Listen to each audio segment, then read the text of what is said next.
നമുക്ക് ആദർശിന്റെയും നൈനയുടെയും ഇന്നത്തെ നല്ലൊരു കഥ കേട്ടാലോ? വീഡിയോ ഇഷ്ടപ്പെടുവാണെങ്കിൽ ഒന്ന് ലൈക്ക് ചെയ്ത് ഹൈപ്പ് ചെയ്യാൻ മറക്കരുത് കേട്ടോ.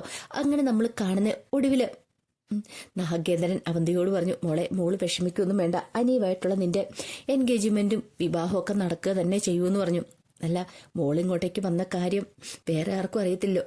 ഇല്ലച്ച, തൽക്കാലത്തേക്ക് ആരും അറിയണ്ട. അല്ല, നിന്റെ അമ്മയ്ക്ക് എന്തെങ്കിലും സംശയമുണ്ടോ? അമ്മയ്ക്ക് എന്റെ മേലെ സംശയമില്ല, പക്ഷെ അഭിയേട്ടന്റെ മേലെ സംശയമുണ്ട്. അഭിയേട്ടന് അച്ഛനെ കാണുമെന്നൊരു ഭയമുണ്ടെന്ന് പറഞ്ഞു. ആ ഭയം അത് അവളുടെ മനസ്സിൽ പണ്ട് തൊട്ടേ ഉള്ള ഭയമാണ്. അതങ്ങനെ തന്നെ ഇരിക്കട്ടെ. അവൾക്ക് എന്നെ ഭയമാണ്, ഞാൻ എന്തേലും പറയുമോന്ന്. കാരണം അവളുടെ സ്വഭാവം അങ്ങനെയായിരുന്നു. അവളുടെ സ്വഭാവത്തെക്കുറിച്ച് എനിക്കറിയാവുന്ന പോലെ മറ്റാർക്കും അറിയത്തില്ല. മറ്റുള്ളവരെ ഓരോന്നൊക്കെ പറയാനും അതുപോലെ തന്നെ ഓരോ ക്രൂരതകളും മറ്റുള്ളവരോട് ചെയ്യാനായിട്ട് അവളെ കഴിഞ്ഞിട്ടുള്ളെന്ന് പറഞ്ഞു. ഈ സമയത്ത് അവന്തേക്ക് പറഞ്ഞു, അല്ല അമ്മയ്ക്ക് എന്താ എങ്ങനെയാന്ന് അറിയില്ല, അച്ഛന് നല്ല ഭയമുണ്ടെന്ന് പറഞ്ഞു. അതെ, അതുള്ളത് നല്ലതാ. മറ്റുള്ളവരെ തെറ്റിദ്ധരിപ്പിക്കാനായിട്ട് അവളെ കഴിഞ്ഞിട്ടുള്ളൂ. അവളുടെ കഴിവ് ഞാൻ ഒരു പെണ്ണിനെയും കണ്ടിട്ടില്ല എന്ന് പറഞ്ഞു. അതൊക്കെ പറയുമ്പോഴത്തേനും നാഗേന്ദ്രന് നല്ല ദേഷ്യവും സങ്കടമൊക്കെ ഉണ്ടായിരുന്നു. ഇതേ സമയത്ത് നന്ദുവിന് നല്ല ടെൻഷനായിട്ട് നന്ദു ഇരിക്കുകയാണ്. ഇനിയിപ്പോൾ ഇതിന്റെ പേരിൽ എന്തൊക്കെ സംഭവിക്കാൻ പോണെന്ന് അറിയത്തില്ല. വീട്ടിലേക്ക് ചെന്നിട്ടുണ്ടെങ്കിൽ അവർ ചീത്ത പറയുന്നുള്ള കാര്യം ഉറപ്പാ. അപ്പോഴാണ് അനിയുടെ കോള് വരുന്നത്. അങ്ങനെ നന്ദു കോൾ എടുത്ത് കഴിഞ്ഞ് പനി വെച്ചു, ഞാൻ മുമ്പേ വിളിച്ചിട്ടുണ്ടായിരുന്നു, നീ എന്താ കോൾ എടുക്കാതിരുന്നേ? അപ്പോഴേക്കും നന്ദു പറഞ്ഞു, ഞാൻ കുറച്ച് തിരക്കിലായിരുന്നു. അതെ, താങ്ക്സ് എന്ന് പറഞ്ഞു. എന്തിനും? അല്ല, നീ വിവാഹം മുടക്കിയില്ലേ? ദേനി അനാമി കൊണ്ടു പരാതി കൊടുത്തുകൊണ്ട് മാത്രമാണ് ഞാൻ ഇതിനെക്കുറിച്ച് അന്വേഷിച്ചത്, അല്ലാതെ ഞാൻ മനഃപൂർവ്വം വിവാഹം മുടക്കിയിട്ടൊന്നുമല്ല. പിന്നെ നീ എന്താണല്ലോ അങ്ങനെ ചെയ്ത് നല്ല കാര്യമാണ്. അല്ലെങ്കിൽ നീ ഉൾപ്പെടെ എല്ലാവരും അങ്ങനെയോ പറയുള്ളൂ ഞാൻ വിവാഹം മുടക്കിയെന്ന്. എടാ, ഞാൻ അങ്ങനെയൊന്നും ചെയ്തിട്ടൊന്നുമില്ല. എന്താണെങ്കിലും എനിക്ക് ഇഷ്ടപ്പെട്ടു. നീയും പ്രാർത്ഥനയോടെ കാത്തിരുന്ന് ഇതിനു വേണ്ടിയിട്ടല്ലേ എന്നെ വിവാഹം മുടങ്ങാൻ വേണ്ടിട്ട് എന്ന് നിന്നോടാര് പറഞ്ഞു എന്ന് നന്ദി ചോദിച്ചു. എനിക്കറിയാം, നിന്റെ മനസ്സിലും അതായിരുന്നു, ഈ വിവാഹം മുടങ്ങണമെന്നായിരുന്നല്ലോ. ശരിക്കും പറഞ്ഞാൽ എങ്ങനെ എന്ത് ചെയ്യണമെന്നോർത്ത് ഞാൻ ഇരിക്കുമായിരുന്നു. അവസാന നിമിഷത്തിലാണ് വിവാഹം മുടങ്ങിയത്. എനിക്ക് എത്ര സന്തോഷമായെന്നറിയാവോ? ഇപ്പം എനിക്കൊരു സമാധാനമായത്. അത് കേട്ടപ്പോൾ നന്ദു പറഞ്ഞു, ദേനി നീ വെറുതെ ഇങ്ങനെയൊന്നും പറയരുത്, എനിക്ക് കുറച്ച് തിരക്കുണ്ട്, വേറെന്തേലും പറയാനുണ്ടോ? ഇല്ലാന്ന് പറഞ്ഞപ്പോൾ തന്നെ നന്ദു കോള് കട്ട് ചെയ്തു. പാവാനി ഒരു രാത്രി മൊത്തം താൻ പ്രാർത്ഥനയോടെ കാത്തിരിക്കുക എന്നുള്ള കാര്യം അവനോട് പറയാൻ പറ്റില്ലല്ലോ. അങ്ങനെ കുറച്ച് കഴിഞ്ഞപ്പോൾ നന്ദു വീട്ടിലേക്ക് പോരുവാണ്. ഈ സമയത്ത് കനോ ഗോവിന്ദനോട് പറഞ്ഞു, ഗോവിന്ദേട്ടൻ കുറച്ച് സ്ട്രോങ് ആയിട്ട് അവളോട് സംസാരിക്കണം. എപ്പോഴും പറയുന്ന പോലെ പറഞ്ഞിട്ട് കാര്യമൊന്നുമില്ല. ഇപ്പൊ തന്നെ കണ്ടില്ലേ നമ്മൾ എത്രമാത്രം അവിടെ നാണം കിട്ടു. ഗോവിന്ദൻ പറഞ്ഞു, അത് ശരിയാ, അവരുടെ മുന്നിൽ നമ്മൾ ചെറുതായിപ്പോയി, അതാ പറഞ്ഞത്. ഇനി ഇതെങ്ങനെ വെറുതെ വിട്ടിട്ട് കാര്യമില്ല. അവൾ വരുമ്പോൾ അവളോട് കാര്യങ്ങളൊക്കെ പറയണമെന്ന് പറഞ്ഞു. അപ്പോഴാണ് കഷ്ടകാലം പിടിക്കാൻ നന്ദുവിന്റെ വരവ്. നന്ദു അങ്ങോട്ട് വന്നിട്ട് അവരെ മൈൻഡ് ചെയ്യാതെ അകത്തേക്ക് കയറിപ്പോകാൻ തുടങ്ങുമ്പോഴത്തേനും കനക വിളിച്ചു, നിക്കടി അവിടെയെന്ന് പറഞ്ഞു. എന്താമ്മേ, നീ എന്ത് പരിപാടിയടി കാണിച്ചേ? നീ എന്തിനായി വിവാഹം മുടക്കിയത്? ഞാനോ? പിന്നെ നീ എന്തിനാടി മൂർത്തി സാറിനോട് അങ്ങനെയൊക്കെ വിളിച്ചു പറഞ്ഞേ? അപ്പോഴേക്കും ഗോവിന്ദൻ പറഞ്ഞു, നീ ചെയ്ത് ഒട്ടും ശരിയായില്ല നന്ദു. നീ കാരണം ഞങ്ങളാണ് ശരിക്കും എല്ലാവരുടെ മുന്നിൽ നാണം കെട്ട് നിന്നത്. ഈ കല്യാണത്തിന്റെ പേരിൽ നിന്റെ അമ്മ നേരത്തെ അവന്തേക്ക് വാക്ക് കൊടുത്തിട്ടുണ്ടായിരുന്നു, നീ അവിടേക്ക് ചെല്ലത്തില്ല, നീ ഒരു തടസ്സവാഹത്തില്ല അവരുടെ വിവാഹത്തിനെന്ന്. നിനക്ക് തോന്നുന്നുണ്ടോ നീ ഇപ്പൊ ഈ വിവാഹം മുടക്കിയതുകൊണ്ട് ഇനിയും നടക്കില്ലെന്ന്? അനാമിയായിട്ടുള്ള ഡിവോഴ്സ് നടത്തിയ ഉടനെ അവന്തിയുമായിട്ടുള്ള വിവാഹം മൂർത്തി സാറ് നടത്തും, അതിനൊരു മാറ്റം ഉണ്ടാകത്തില്ല. പിന്നെ അതിന്റെ ഇടയ്ക്കിലേക്ക് നീ എന്ത് തടസ്സമായിട്ട് ചെന്നിട്ടും കാര്യമില്ല. നടക്കാത്ത കാര്യത്തെക്കുറിച്ച് നിന്റെ മനസ്സിലൊരു മോഹം പോലും വേണ്ട. നന്ദു പറഞ്ഞു, ഇതാപ്പോ നന്നായത്. അനാമി കൊണ്ട് കംപ്ലൈന്റ് കൊടുത്തപ്പോൾ ഞാൻ അതിനെക്കുറിച്ചൊന്ന് അന്വേഷിച്ചു. അതിന്റെ പേരിൽ നിങ്ങൾ എന്നെ കുറ്റപ്പെടുത്തേണ്ട കാര്യമില്ല. ഈ വീട്ടിലേക്ക് വരേണ്ടിയിരുന്നില്ല, വന്നു കഴിഞ്ഞാൽ എങ്ങനെയൊക്കെയാ. കന പറഞ്ഞു, എങ്കിൽ പിന്നെ നീ പോടിയെന്ന് പറഞ്ഞു. അത് കേട്ടപ്പം നന്ദു പറഞ്ഞാ, അങ്ങനെ പോവാനാണെങ്കിൽ എനിക്ക് പോവാനറിയാം, എങ്കിൽ നീ എങ്ങോട്ടാന്ന് വെച്ചാൽ പോവും. ഇവിടെ നിന്നിട്ടുണ്ട് നിന്നോട് ഞങ്ങൾ ഓരോന്നൊക്കെ ഇങ്ങനെ ചോദിച്ചെന്നിരിക്കും. ശരി, ആയിക്കോട്ടെ, ഞാൻ അങ്ങോട്ട് ഇറങ്ങി പോയിക്കോളാം, ഇവിടെ നിന്നാലേ ഓരോന്ന് ചോദിക്കുള്ളൂ എന്നും പറഞ്ഞ് നന്ദു ദേഷ്യത്തോടെ അങ്ങോട്ട് ഇറങ്ങിപ്പോയി. അപ്പോഴേക്കും ഗോവിന്ദൻ പറഞ്ഞു, അല്ല കനകയെ, അവള് ദേഷ്യത്തോടെയാണല്ലോ പോയിരിക്കുന്നേ, വിളിക്കേണ്ട ഗോവിന്ദേട്ടാ. അങ്ങനെ നമ്മൾ അന്വേഷിച്ച് വിളിച്ചിട്ടുണ്ടെങ്കിൽ ശരിയാകത്തില്ല. അവൾ എങ്ങോട്ടാന്ന് വെച്ചാൽ പോട്ടെ, നമ്മൾ പിന്നാലെ ചെന്നിട്ട് കാര്യമൊന്നുമില്ല, ഇതങ്ങനെ വെറുതെ വിട്ടിട്ട് കാര്യമില്ല എന്നും പറഞ്ഞിട്ട് കനക ദേഷ്യത്തോടെ അകത്തേക്ക് കയറിപ്പോയി. കുറച്ച് കഴിഞ്ഞപ്പം ആദർശിന്റെ അടുത്തേക്ക് ദേവേനി വരുവാണ്. അങ്ങനെ ദേവേനി കൊണ്ടുവന്ന് ആദർശിന് ചായ കൊടുക്കുന്ന സമയത്ത് ആദർശ് ചോദിച്ചു, അല്ലമ്മേ ഞാനൊരു കാര്യം ചോദിച്ചാൽ അമ്മയ്ക്ക് അറിയാവുന്ന ചോദിച്ചു. എന്താണ് മോനെ, കാര്യം എന്താ? ഈ നാഗേന്ദ്രനെ എന്തിനാ ഇവിടുന്ന് മുത്തശ്ശനെ ഇറക്കി വിട്ടേന്ന് ചോദിച്ചു.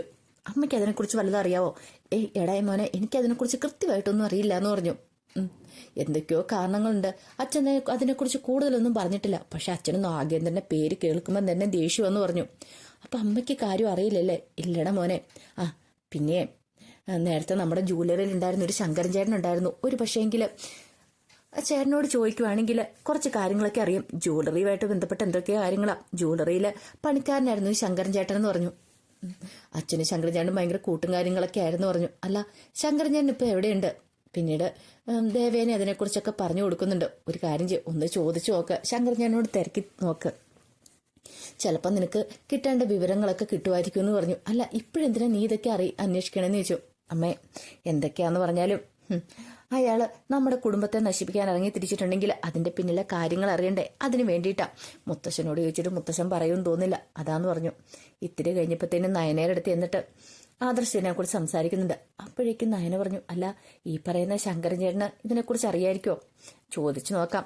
ഇപ്പൊ ആ ശങ്കരൻ ചേട്ടൻ വീട്ടിൽ അല്ലറ ചില്ലറ പണികളൊക്കെ ആയിട്ട് ഇരിക്കുവാന്ന് പറഞ്ഞു. അങ്ങനെയാണെങ്കിൽ അവിടെ പോയി കാണുവാണെങ്കിൽ അറിയാൻ സാധിക്കും.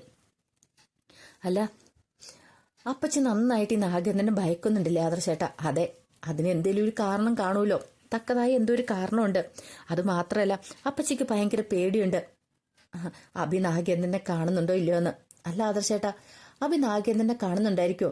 ഉണ്ട്, പക്ഷേങ്കിൽ അതെനിക്ക് ഇവിടെ പറയാൻ പറ്റില്ലോ. പറഞ്ഞിട്ടുണ്ടെങ്കിൽ അത് അതിനേക്കാളും വലിയ ഭൂകമ്പം ഉണ്ടാവൂലേ? അതുകൊണ്ട് മാത്രം ഞാൻ പറയാതിരിക്കണേന്ന് പറഞ്ഞു. ഈ പറഞ്ഞ് അയാളെ പോയി കാണണം. കണ്ടു കഴിയുവാണെങ്കിൽ നമുക്ക് പല സത്യങ്ങളും അറിയാൻ സാധിച്ചേക്കും. അല്ല ആദർശേട്ടാ, ഇപ്പോഴെന്തിനാ ആദർശേട്ടൻ ഇതൊക്കെ അറിയണമെന്ന് ചോദിച്ചു. എനിക്കത് അറിയണമെന്നൊരു ആഗ്രഹമുണ്ട്. നാഗേന്ദ്രൻ എന്തിനാണ് ഈ വാശിയും വൈര്യവും കാണിക്കണമെന്ന് അറിയണമല്ലോ. എന്തേലും ഒരു കാര്യം ചെയ്ത് കാണൂല്ലോ, എന്തായിരുന്നൊക്കെ അറിയണം. അപ്പോഴേക്കും ആദർശിന്റെ ഫോണിലേക്ക് ജയന്റെ കോള് വരുവാണ്. അച്ഛനാണല്ലോ വിളിക്കുന്നേ. എന്താച്ചാ? എന്താ കാര്യം? നീ താഴേക്ക് ഇറങ്ങി വാടാന്ന് പറഞ്ഞു. കോള് കട്ട് ചെയ്തിട്ട് നായനോട് പറഞ്ഞേ, അച്ഛൻ വീട്ടിലിരുന്നിട്ട് എന്നെ വിളിക്കുന്ന, താഴേക്ക് ഇറങ്ങി ചെല്ലാൻ പറഞ്ഞിട്ട്. അങ്ങനെ രണ്ടുപേരും കൂടെ താഴെ ഹാളിലേക്ക് ഇറങ്ങിപ്പോയി. പിന്നീട് കുറച്ച് കഴിഞ്ഞപ്പോഴത്തേനും ആദർശ് നേരെ ശങ്കരനെ കാണാൻ ചെല്ലുവാണ്. അങ്ങനെ അങ്ങോട്ട് ചെന്ന് കഴിഞ്ഞപ്പോഴത്തേനും ശങ്കരന്റെ മോളാണ് വന്ന് കഥ ഓർക്കുന്നേ. ആ സാറായിരുന്നു. ബാസാറെ കയറി വാ, അച്ഛനില്ലേ? അച്ഛനെ പണിപ്പുരയിലാന്ന് പറഞ്ഞു, വിളിക്കാന്ന് പറഞ്ഞു. വേണ്ട, ഞാൻ പോയി കണ്ടോളാം അങ്കിളിനെന്ന് പറഞ്ഞു. അങ്ങനെ ആദർശം അങ്ങോട്ട് ചെന്നു. ആദർശം എന്ന് കഴിഞ്ഞപ്പോഴത്തേനും ആ പുള്ളിക്കാരൻ കുറച്ച് തിരക്കിട്ട പണിയിലായിരുന്നു. ആദർശം കണ്ടപ്പോൾ പെട്ടെന്ന് ചാടി എഴുന്നേറ്റു. സാറെന്തിനാ ഇപ്പം ഇങ്ങോട്ടേക്ക് വന്നേ? എന്നെ ഒന്ന് വിളിപ്പിച്ചാൽ പോരായിരുന്നോ? ഞാൻ അവിടേക്ക് വരില്ലായിരുന്നോ? അതൊന്നും സാരില്ല. അല്ല, അങ്കിള് തിരക്കിലായിരുന്നോ? എന്ത് തിരക്കുണ്ടെങ്കിലും സാറിന് വേണ്ടിയിട്ട് ഞാൻ സമയം മാറ്റി വെക്കില്ലേ? എന്താ സാറേ, ഒരു കാര്യമില്ല, സാറിങ്ങോട്ടേക്ക് വരില്ലാന്നറിയാം. അതെ, എനിക്ക് കുറച്ച് കാര്യങ്ങളൊക്കെ അറിയാനുണ്ട്, അതുകൊണ്ടാണ് ഞാൻ ഇവിടേക്ക് വന്നേ. അറിയാലോ, നാഗേന്ദ്രൻ തിരിച്ചു വന്ന കാര്യങ്ങളൊക്കെ അറിയാലോ. അപ്പൊ അതിനെക്കുറിച്ച് കുറച്ച് കാര്യങ്ങൾ അറിയാനുണ്ട്. നാഗേന്ദ്രൻ എന്നുള്ള പേര് കേട്ട് കഴിഞ്ഞപ്പോ തന്നെ ശങ്കരൻ ഒന്ന് ഞെട്ടി. എന്താ അങ്കിളെ? അയാളുടെ പേര് കേട്ടപ്പോ തന്നെ അങ്കിള് ഞെട്ടിയില്ലോ എന്ന് പറഞ്ഞു. അതിനെക്കുറിച്ച് കൂടുതലൊന്നും പറയാതിരിക്കുന്ന ഭേദം. അല്ല, എന്റെ മുത്തശ്ശനും നാഗേന്ദ്രനും തമ്മിൽ എന്തൊക്കെയോ പ്രശ്നങ്ങളുണ്ടെന്ന് അറിയാൻ എനിക്ക് കഴിഞ്ഞിട്ടുണ്ടായിരുന്നു. അതെന്താന്ന് എനിക്കറിയില്ല. അതിനെക്കുറിച്ച് എനിക്ക് അറിയാനായിട്ട് ആഗ്രഹം ഉണ്ടെന്ന് പറഞ്ഞു. അത് കേട്ടതും ശങ്കരൻ പറഞ്ഞു, സാർ ഒരു മിനിറ്റ് നിൽക്ക്, ഞാനൊന്ന് അകത്ത് പോയി ഡ്രസ്സ് മാറ്റിയിട്ട് വരാം, നമുക്ക് പുറത്തു പോയി സംസാരിക്കാമെന്ന് പറഞ്ഞു. അങ്ങനെ ശങ്കരനും ആദർശവും കൂടെ പിന്നീട് പുറത്തേക്ക് പോയി. അവിടെ പോയി നിങ്ങൾ സംസാരിക്കുന്ന സമയത്ത് ശങ്കരൻ പറഞ്ഞു, മൂർത്തി സാറിന് 2 ആൺമക്കളായിരുന്നു ഉണ്ടായിരുന്നേ. പിന്നെ ഒരു പെൺകുട്ടീനെ കൂടെ ദത്തെടുത്തു, ജലജയെ. അറിയാലോ, അതൊക്കെ എനിക്ക് അറിയാവുന്ന കാര്യങ്ങളാണ്. പക്ഷെ ജലജയുടെ സ്വഭാവം വളർത്തുമകളാണെങ്കിലും നല്ല സ്വഭാവമായിരുന്നില്ല. ഈ പറയുന്ന മറ്റുള്ളവരുടെ സ്വഭാവം പോലെ ആയിരുന്നില്ല. അതൊക്കെ പിന്നെ അങ്കിള് പറയേണ്ട കാര്യമില്ല എന്ന് പറഞ്ഞു. അതെ, അതുപോലത്തെ ഒരു സ്വഭാവമായിരുന്നു അവളുടെ. പക്ഷേ എങ്കിൽ മൂർത്തി സാർ അങ്ങനെ ആയിരുന്നില്ല. മൂർത്തി സാർ നേരെ പോകുന്ന സ്വഭാവക്കാരനാ. അതിനുശേഷം പിന്നീട് ജലജയുടെ കല്യാണമൊക്കെ നടന്ന നാഗേന്ദ്രൻ അവിടേക്ക് വന്നത്. പക്ഷേ എങ്കിൽ നാഗേന്ദ്രൻ വന്നതിന് ശേഷം, അപ്പൊ അതുവരെ ഈ കമ്പനിക്ക് വലിയ ഉയർച്ചയും കാര്യങ്ങളൊന്നും ഉണ്ടായിരുന്നില്ല. മൂർത്തി സാറ് കയറുന്നതിന് മുമ്പ് സാധാരണ നോർമൽ സ്റ്റേജിലുള്ള ഒരു കമ്പനിയായിരുന്നു മൂർത്തി ജ്വല്ലറി. പക്ഷെ നാഗേന്ദ്രൻ വലിയ പഠിപ്പുള്ളവനായിരുന്നു, MBA കാരനായിരുന്നു. നാഗേന്ദ്രൻ വന്നിട്ട് കമ്പനിക്ക് വേണ്ടിയിട്ട് പലതും ചെയ്തു.